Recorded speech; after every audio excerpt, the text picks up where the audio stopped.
Bom, o doutor Drauzio Varela, entre outras coisas, já salvou minha vida. Eu já falei isso aqui, né? Que um dia eu fui fazer, lá atrás, fui fazer um exame de um que parecia ser um tumor. E quando eu saí da máquina, um médico chorando disse assim, ó, isso aí realmente é um câncer no pâncreas.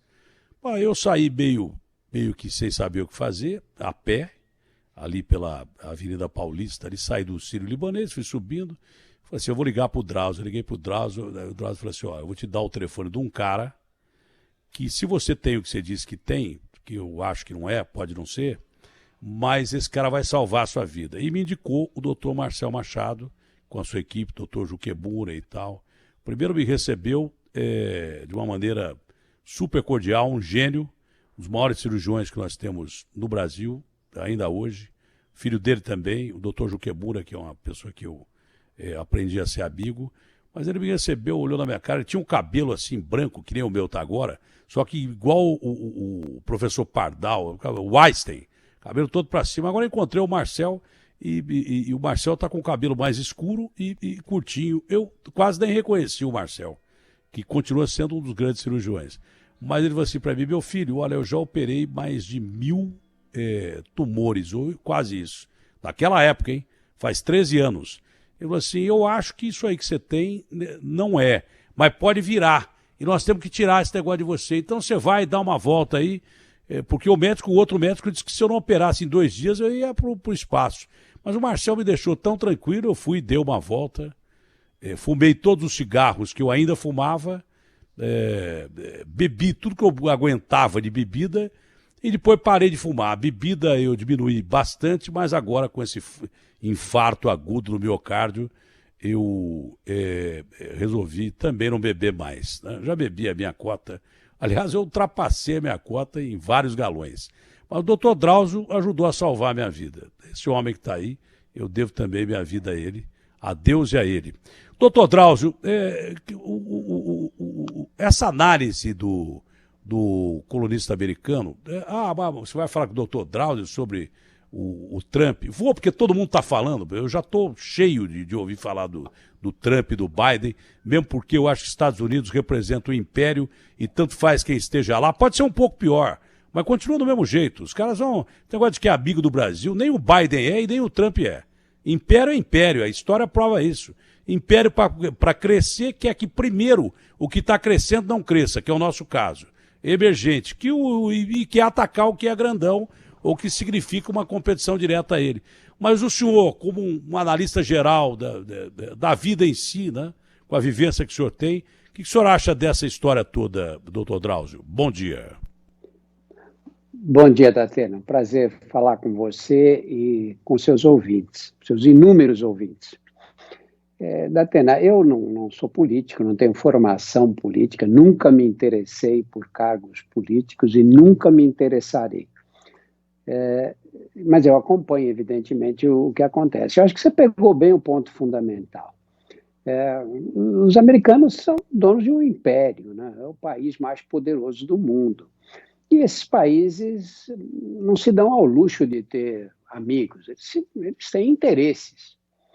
Quando os interesses coincidem com os deles, eles são muito afetuosos.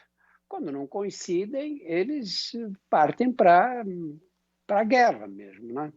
Você vê o caso, o Brasil hoje é uma potência na agricultura, não é? Uma potência mundial na agricultura.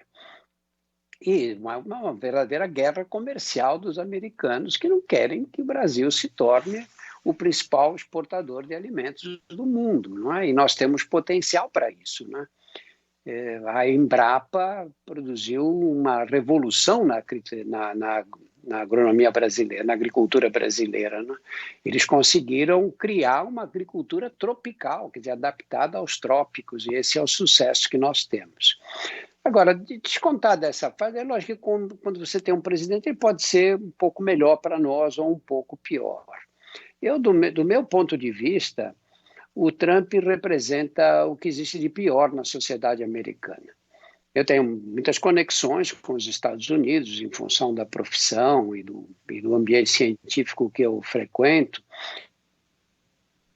melhor qualidade, não é? Gente preparadíssima, é um país admirável sob muitos aspectos, não é? Na ciência, na cultura de um modo geral. Mas também tem uma população que encarna o que existe de pior mesmo, que é o interesse pessoal acima de tudo. E nessa eleição eu torço para o Biden ganhar. Eu acho que não vai fazer tanta diferença. Eu quero que os americanos entendam, né, os americanos que estão me ouvindo aqui no Brasil ou no mundo inteiro, que eu não estou metendo o pau nos Estados Unidos, eu estou fazendo uma análise histórica. Império sempre foi império. Eu até admiro os Estados Unidos, acho que é um país que te recebe muito bem, não te trata nem bem nem mal. Eu, como estrangeiro, o país que eu mais me senti acolhido de uma maneira capitalista mesmo, né?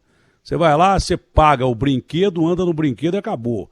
Paga o chopp que você toma, o cara não te trata nem melhor nem pior. Agora, em alguns países da Europa, você é visivelmente discriminado. Basta você dizer que é brasileiro para ser discriminado. Então não tenho nada contra o americano. Não tem nada a favor também, mas não tem nada contra. Pelo contrário, como diz o outro. Uma coisa é uma coisa, outra coisa é outra coisa. É uma nação admirável, é claro, que não chega à maior potência do mundo sem ser um povo trabalhador, guerreiro quando precisa. Mas eu acho que a gente tem que cuidar mais do nosso e tocar a nossa vida. Sobre essa previsão do Dr. Drauzio, é verdade. Há a previsão que se tudo continuar do jeito que está, e a gente não pode mais saber como é que vai ser o mundo daqui para frente, o Brasil passaria os Estados Unidos em agronegócio em 2040. Né? Então, é por isso que eles têm medo da gente. A França, por exemplo, vive combatendo a gente porque eles acabaram com tudo quanto é floresta deles e produziram alimento. E a gente é um forte concorrente da França em produção de alimentos. Então, isso é um jogo internacional que não vem ao caso aqui agora. Doutor Drauzio, mas, por exemplo, escondido atrás dessa eleição americana, e junto com os dados europeus agora, de ontem para hoje morreram mais de 100 mil pessoas foram contaminadas nos Estados Unidos. Eu, quando abri essa manchete do Times hoje de manhã, antes de ler o editorial que meteu o pau no Trump, dizendo que, entre outras coisas, que o Trump administrou muito mal essa pandemia, já vinha administrando mal, mas a pandemia foi a gota d'água. São mais de 100 mil casos num dia. E a Europa está de ponta cabeça. Paris já anunciou outras medidas restritivas, que permitia que pequenos mercados trabalhassem de madrugada, mas virou ponto de aglomeração.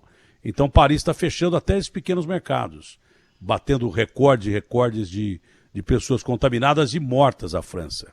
Então há uma clara segunda onda na Europa, isso Espanha, Itália, tá mais do que claro, Alemanha. E nos Estados Unidos nem se conta, não sei mais que onda que é lá, porque mais de 100 mil casos num só dia. Então, o senhor, na sua área, o que é que pode dizer dessa pandemia, se a salvação da lavoura é realmente a vacina e se, pelas informações que o senhor tem, a gente está realmente perto dessa vacina ou o que estão dizendo não é o mais correto? Olha, Datena, antes de responder essa última pergunta, queria fazer um comentário.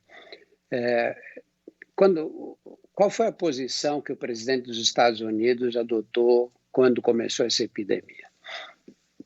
Que nós tínhamos que eles tinham que defender a economia e que tinham que ir para a rua, tinham que ir sem máscara, não demonstrar que tinham medo do coronavírus. Ele pegou o coronavírus, foi para a Casa Branca.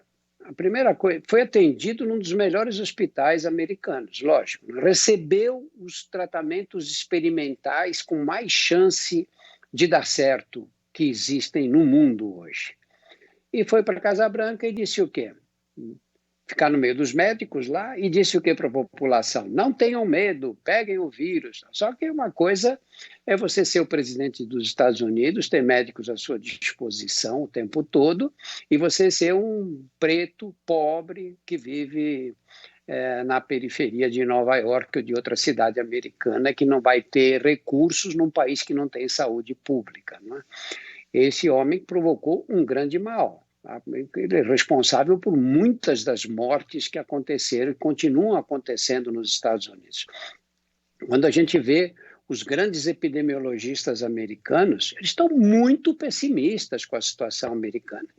Você vê gente que chega a dizer que eles vão chegar a 500 mil mortes, e alguns são até mais pessimistas do que isso.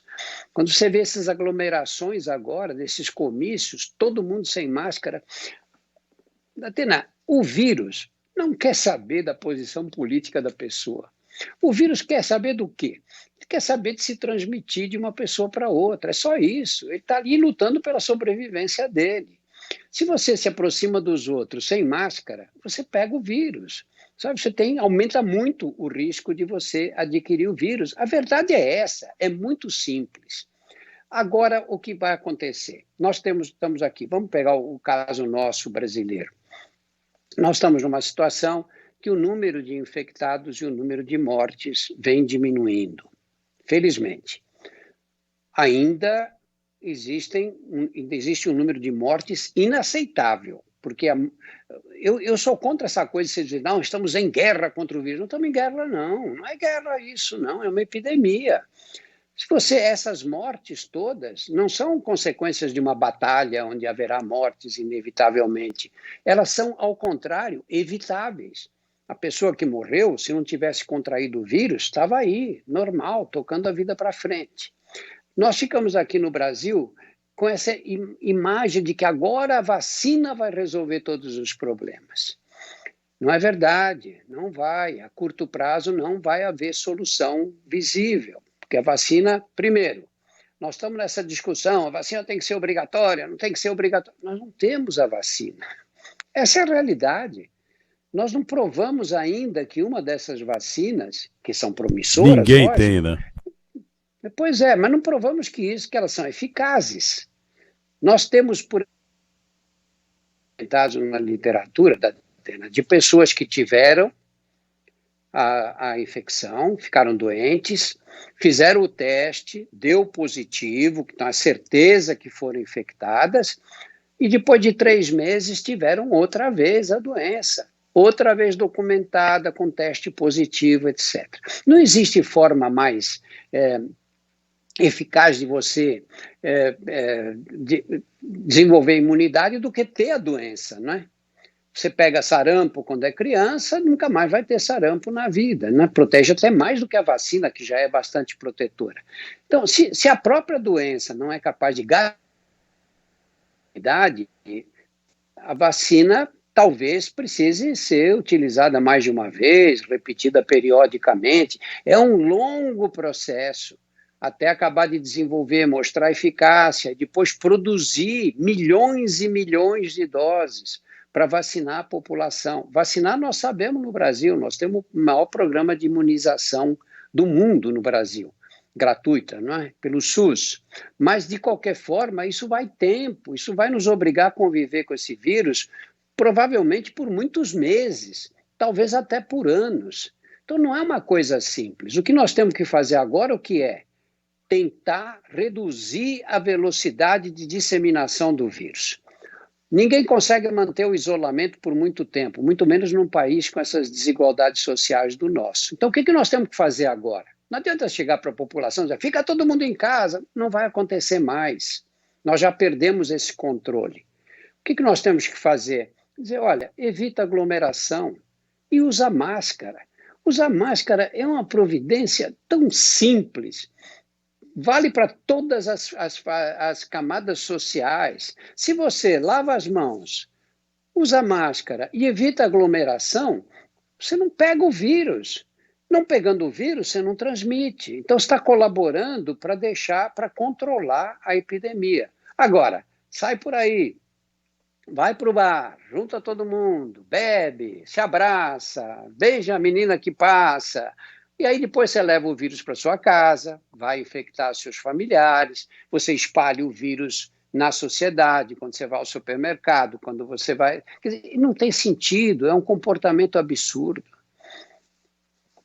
O teste com toda e qualquer vacina, ele tem lá os seus protocolos e tal, atinge grupos de controle e daí por diante. Né? Então, uma vacina para ser aplicada, ela tem primeiro que ser considerada muito segura, né? Para não provocar um mal maior. É a história do remédio ser pior do que a doença. Né?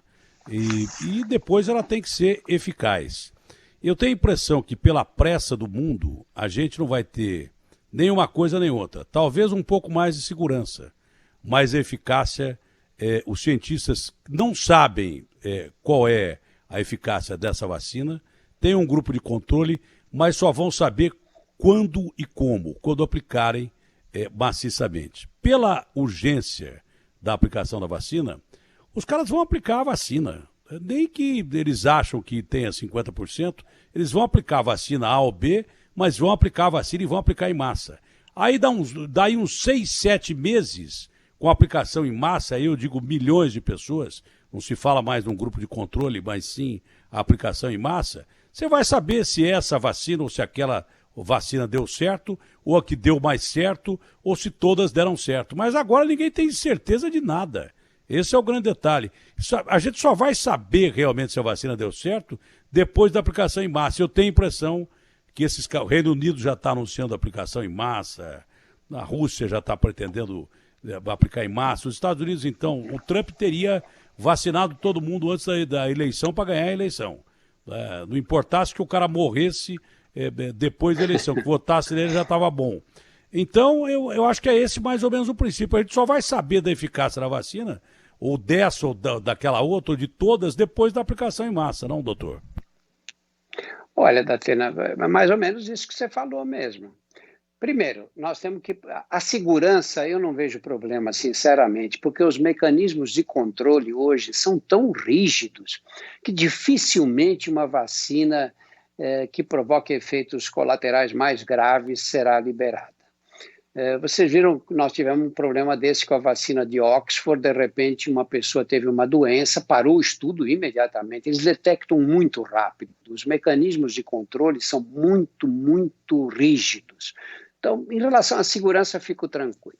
Em relação à eficácia, quantos serão protegidos pela vacina? Você falou bem, a gente não sabe quantos serão protegidos. O que eles estão fazendo agora? Pegam 2 grupos, é o chamado fase 3, né? Um grupo toma a vacina, outro grupo toma uma injeção de um placebo, de uma substância inerte. E eles vão ver quantos vão desenvolver a doença agora desses 2 grupos. Ninguém sabe quem está tomando a vacina verdadeira e quem está tomando o placebo, né? Então, vamos ver. Aí, se quem tomou a vacina foi protegido, aí é que nós vamos saber em que grau aconteceu essa proteção.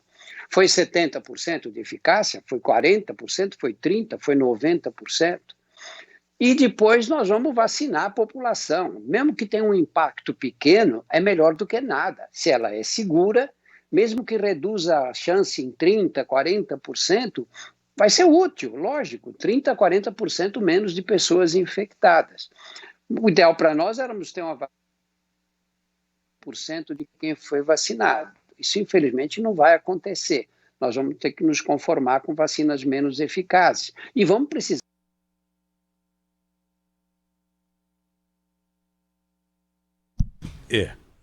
Agora acho que encrencou, meu. Tava dando deve ser aquele rádio dos ETs que estava chegando aqui, né?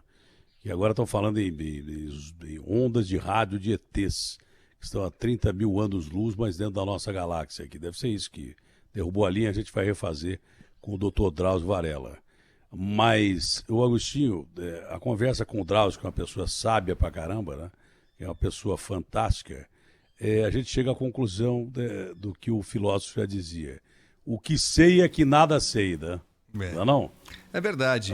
É verdade isso. E quando uma pessoa da história, da capacidade do Dr. Drauzio deixa isso claro, né? Você fica até faz bem isso, né? Porque a gente está cansado de ver gente que sabe tudo, que bate no peito, tem solução para tudo, não é isso? Só que não tem solução, né? Só que não tem solução. Quando você vê um cara que é gênio no que faz, falar que não sabemos ainda, é bom demais, né? Exatamente. Não. O cara que se passa por cientista e nunca nem passou da porta de uma faculdade de análises, de medicina e tal, e o cara fica dando uma de cientista. Não foi o vice-presidente da Fiocruz que falou com a gente aqui essa semana também, falando isso? Olha, falar a verdade, é que a gente está aprendendo ainda, estamos aprendendo tudo. Claro, o mundo está aprendendo com esse bicho, esse é o detalhe. Mas é muito interessante quando você ouve pessoas geniais, que nem o Drauzio, que nem outros cientistas, né? Então, o nome daquele professor da Fiocruz que eu adoro, que é humilde pra caramba, Raimundo, Rivaldo, fantástico. E ele fala isso mesmo. Então, doutor, o senhor ia terminando, né? A gente só vai ter alguma certeza mais para frente, mesmo porque a gente está aprendendo a conviver com um bicho que é de uma classe conhecida, mas é um bicho diferente. Tem uma outra forma de ação. Tá tudo certo aí, ô Garrafa? Porque eu não vi a imagem do Drauzio ainda. Tudo aqui, beleza. Cadê a imagem? Então, mas se a imagem do Drauzio tá aí, tem que botar. Aí tá a imagem do Drauzio. Tá mais difícil botar o Drauzio para falar do que combater o coronavírus. Mas vamos lá, vamos tentar. Deve ser aquele sinal de rádio captado. Só faltava essa, agora captaram o sinal de rádio de ET. Então, não faltava mais nada para acontecer no mundo. O que aconteceu já no mundo esse ano.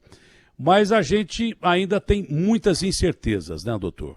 Esse é o grande detalhe. Muitas as incertezas são maiores que as certezas.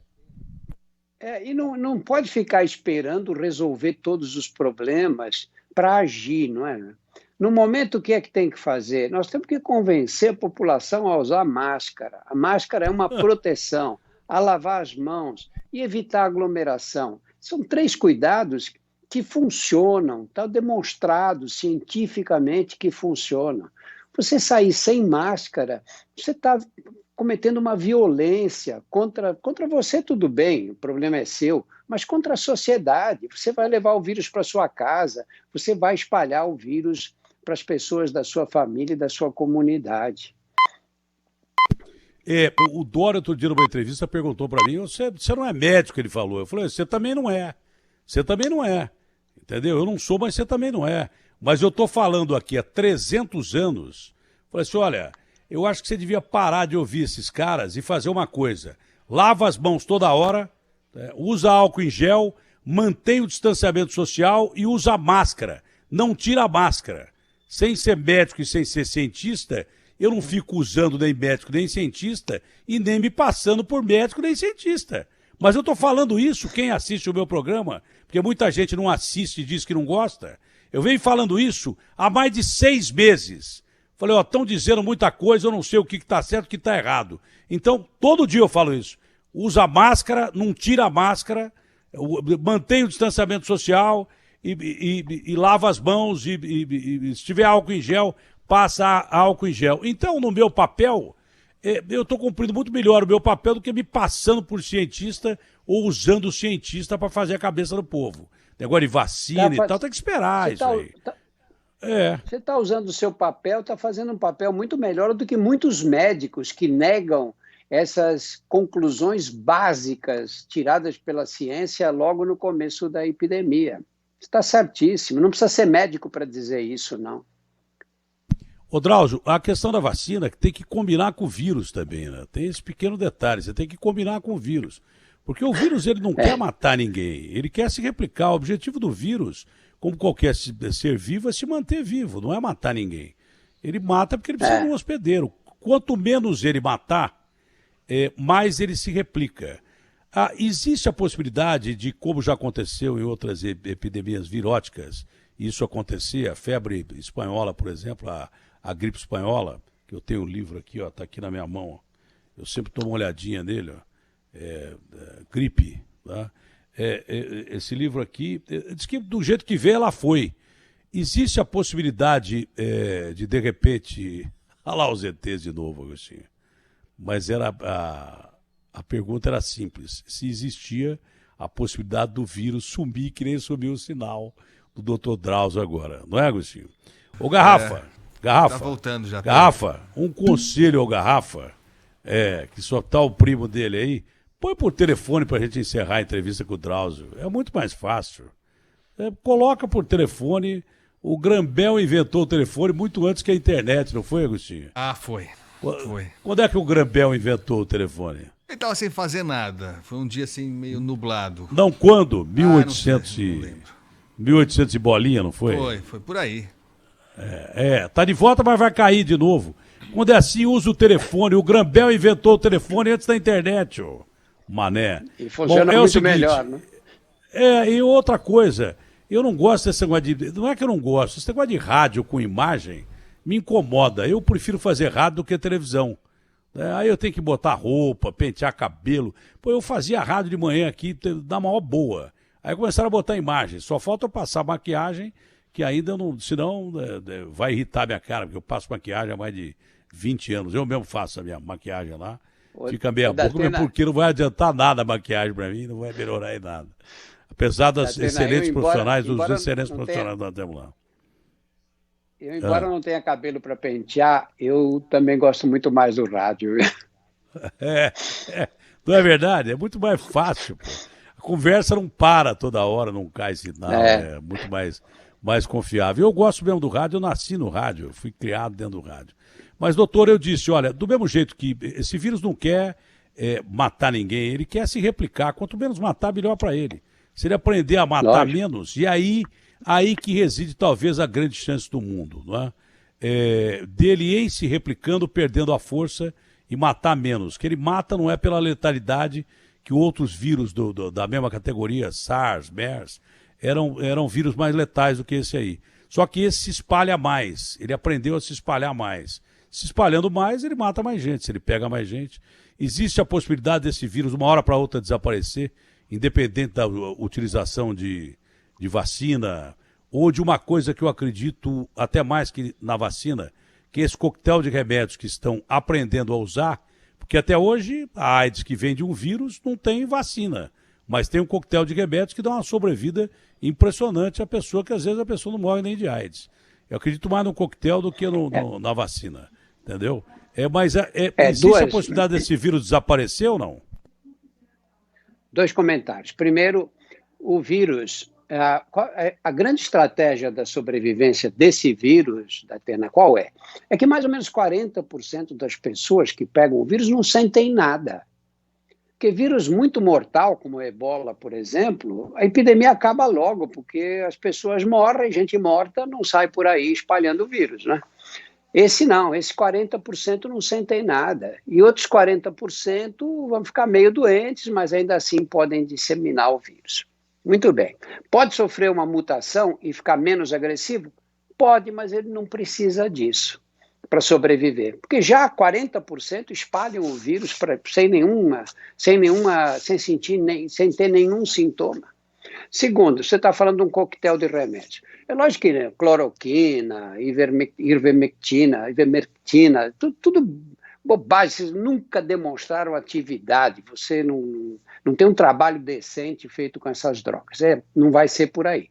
Mas como o vírus você pega e leva um tempo para apresentar sintomas mais graves, porque você entrou em contato, você tem um vírus, eu entro em contato com você. Qual é a média de tempo que vai levar para eu apresentar sintomas? Média 5 dias. Teoricamente até 14, mas a maioria fica ao redor do 5º dia, eu começo a ter sintoma, perco o olfato, febre, indisposição. Muito bem. Mas eu vou piorar quando? Em geral, a piora vem depois da primeira semana. Vem aí pelo 5º, 6º, 7º dia. Então, na hora que comecei a apresentar os primeiros sintomas, se eu tiver um remédio que eu tome e que mate o vírus, eu não vou ficar doente, ou não vou ter uma doença grave. Esse é um caminho. O problema é que, nesse momento, nós não temos essa medicação, mas estão testando grande número de medicamentos, velhos e novos, nesta fase para tentar conseguir. É uma das soluções. E eu acho que é viável e será viável. Mas é muito difícil. É difícil. Não era difícil achar remédio para AIDS? E nós conseguimos, temos remédios que controlam a doença. Então, esse é o primeiro ponto. Segundo ponto, você vai ter a vacina. Provavelmente nós vamos precisar de mais de uma estratégia para lidar com esse vírus. Talvez tenha que surgir um medicamento que a gente tome logo, que mate o vírus, não é coisa que eu acredito que vai funcionar. Então, e depois tomar vacina para impedir que a doença recidive ou que eu continue portador do vírus e transmita para os... A ciência, não é? Não adianta a gente ficar esperando um milagre que acontece. Imunidade de rebanho. Eu te pergunto, Datena, qual foi a doença que nós eliminamos com imunidade de rebanho? Varíola? Eu não lembro. Ficou matando gente por séculos e séculos. Sarampo, olha o sarampo. Nós eliminamos do Brasil por imunidade de rebanho? Não foi por imunidade de rebanho, foi pela vacina. Sem vacina, você não tem imunidade de rebanho. E nós paramos de vacinar. Paramos não, mas diminuímos as vacinações das crianças. O que aconteceu com o sarampo? Voltou, está aí de volta. Não tem imunidade de rebanho? Não. Isso é importante. Nós vamos eliminar? Isso é importante. Como é que nós vamos eliminar? Vamos eliminar agora com a vacina. Mas isso que o senhor tocou é importante. Já vinha acontecendo. O sarampo é uma doença que muitos países do mundo nem ouviram falar. Você fala em sarampo, o que é isso? É a mesma coisa que varíola, né? Hoje aqui, você nem tem preocupação com varíola. Alguns países do mundo nem lembram disso. No Brasil já estava voltando antes da pandemia. Já começou a preocupação antes da pandemia. Agora, o senhor tocou no assunto, eu estou vendo um pernilongo aqui, eu estou de olho nele. Porque eu já tive infarto faz uma semana. Se eu pegar o coronavírus, eu estou ferrado. Se eu pegar dengue, eu estou ferrado também. Então, eu fico pensando, o Brasil não é, o problema específico não é que é uma pandemia dentro de um país. É uma pandemia dentro de um país que tem várias doenças que o mundo já não conhece mais. Por exemplo, dengue, não é? Febre amarela, que nós já ouvimos falar, o sarampo, que está voltando, entendeu? Isso não é uma preocupação, você focar tudo na pandemia e, de repente, permitir que essas outras doenças que já fazem parte do nosso dia a dia, o sarampo bastou uma marcada e ele voltou. Em relação a essas outras doenças, que dependem também de vacinação, agora com a preocupação da vacina só do coronavírus, não há tendência dessas doenças voltarem? E uma outra mais importante, então não sei se mais importante, mas tão importante como o que morre de gente do coração. Eu tive um infarto do miocárdio por absoluta falta de preparo porque o meu médico cardiologista, o Calil, me ligava todo dia para eu ir no hospital, eu falava, eu não vou aí, tem coronavírus pra caramba aí. Eu só tive infarto por causa disso. Eu coloquei 5 stents, eles estavam sendo obstruídos ao longo do tempo. Se eu fosse, no dia que o Calil me chamou para ir lá, que era os 6 meses depois que eu coloquei o stent, eu não teria tido infarto. Eu tive um infarto agudo do miocárdio, por minha sorte, dentro do Sírio-Libanês. A mesma coisa do Trump lá, que foi atendido no melhor hospital americano. Eu fui atendido dentro do Sírio-Libanês, foi ali que deu o bravo. Uma equipe fantástica do Calil que o povo brasileiro vai demorar muito para ter acesso a esse tipo de medicina. Mas se eu não tivesse ali, eu morria. Morria por culpa de quem? Minha. Porque eu não fui no médico quando o médico me chamou para que eu fizesse os exames regulares. Então isso é importante você não perder de vista. Você que tem doença crônica, como diabetes, ou que tem doença degenerativa, ou que tem doença que necessite de exames regulares, não deixe de fazer, porque eu estou aqui por milagre. Absoluto milagre por um atendimento que a maioria do brasileiro não tem. Se eu caísse no hospital hoje, mesmo que melhor, atendido pelo SUS aí, talvez eu não sobrevivesse, entendeu? Então, tome cuidado com esse detalhe também. Você que tem... você tem problema de coração, vai ver seu coração, velho. Mas o coronavírus, pelo que eu entendi, tá tudo muito bem separado já. Até nos hospitais, que são considerados hospitais de periferia, tem segurança de você fazer esses exames. Agora, eu dizer isso é uma coisa, o Drauzio dizer é outra completamente diferente. Porque aí você vai acreditar mesmo. Pois é, Datena, você acabou de ilustrar o pensamento mais moderno da epidemiologia. A epidemiologia atual classifica essa epidemia, essa pandemia, como parte de uma sindemia. O que é a sindemia? É você ter uma doença dominante que concentra todas as atenções. E as pessoas e o sistema de saúde esquecem das outras doenças. Esquecem que as pessoas podem continuar tendo infarto, esquecem da dengue, do diabetes mal controlado, esquecem da hipertensão arterial, a pressão alta, que é mal controlada também. Quer dizer, esse conjunto de doenças isso faz parte de um conjunto, não é porque nós temos uma epidemia de um vírus que essas outras doenças perderam a importância ou deixaram de acontecer. Não deixaram, elas continuam acontecendo. Por isso que os epidemiologistas atuais estão chamando isso de uma sindemia, porque é um aparecimento sincrônico, é um aparecimento concomitante de outras doenças que necessitam atenção das pessoas e do sistema de saúde e que nós não podemos deixar de levar em consideração. Quantos transtornos psiquiátricos estão acontecendo nessa quarentena? Pessoas com crise de ansiedade, com depressão, isoladas, que não conseguem ver os filhos, os netos. Quanta gente com transtornos psiquiátricos estão passando batido. Isso vai ser um grande problema, inclusive para depois que acabar a epidemia. Olha, doutor Drauzio, eu não sei, por mim eu estou plenamente satisfeito. Primeiro que é uma honra conversar com o senhor. O senhor consegue fazer da medicina uma coisa tão clara, tão bacana, tão acessível.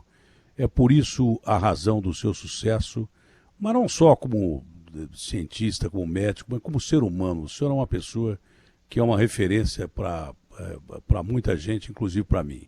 Eu sou muito grato ao senhor, já disse por quê. Mas eu sou grato também por o senhor explicar de uma forma tão simples, né? Razões tão complexas que as pessoas não conseguem. Quanto mais coloquial o cara mais fácil as pessoas entenderem. Alguns por interesse político não se fazem entender, alguns por realmente não terem a capacidade de síntese que o senhor tem, não se fazem entender, mas é muito bom conversar com alguém como o senhor, que independente de interesse político, já disse que nunca teve e nunca terá interesse em se candidatar a alguma coisa ou participar da vida política, apesar de todos sermos animais políticos, o senhor disse que não tem essa pretensão, isso já lhe coloca num patamar acima de muita gente, inclusive minha, que já pensei nessa bobagem várias vezes. Mas é um prazer muito grande conversar com o senhor sempre. O senhor continua correndo todo dia, doutor? Olha, eu agora voltei a correr na rua bem cedo de manhã, de máscara, mas eu, durante toda a quarentena, subi a escadaria do meu prédio. Porque é um exercício muito bom. O senhor mora no primeiro andar ou não? O senhor mora no primeiro andar ou não? Não, moro no 14º andar e o prédio tem 16. Eu subo até eu subo e desço e subo de novo. Eu já... Datena, se eu muito morasse obrigado, no 14º andar... se não fosse o elevador do 14º andar, não ia chegar nunca. Doutor, um abraço grande. Que prazer falar com o senhor, que alegria. Tá bom? É um prazer para mim também, Datena. Eu estou à sua disposição. Quando você estiver interessado em ouvir a nossa participação, eu estou à disposição mesmo. É um prazer, viu? Um grande abraço para você. E, Datena, agora faz o seguinte. Você começa a comer menos e a andar mais. Porque o pior é que eu como menos, viu? Eu nunca fui de comer muito. Quem teve um infarto precisa andar, não pode ficar parado de jeito nenhum. Sabe, o corpo humano é uma máquina que foi feita para o movimento. Você deixa parado, ele estraga, cria problemas. Você andando, você aprimora o corpo, você vai ter uma circulação melhor, o coração vai fazer aqueles vasos, aquela circulação colateral. Não passa o dia sentado, sabe? E faz força para perder peso. Não é fácil perder peso. Eu já comecei a olhar para a esteira aqui. Eu já comecei a olhar para a esteira. Depois desse infartozinho, eu já perdi 6,5 kg, mas já estou olhando para ela. Já é alguma coisa. Doutor, um abraço então, agora grande. Tenha um bom dia. Datena, tira a camisa que está pendurada lá, a toalha que está em cima da esteira. Acertou e por começa pouco. A usar. Olha, o senhor não acertou por pouco. Tá lá o tênis. A camisa eu tirei para não virar aquele símbolo, mas tá lá o tênis lá. Eu passo todo dia, olho pro tênis, só falta meu pé dentro desse tênis aí. Doutor, um forte abraço, bom dia, saúde e prosperidade ao senhor. Um abraço a você e a todos, até.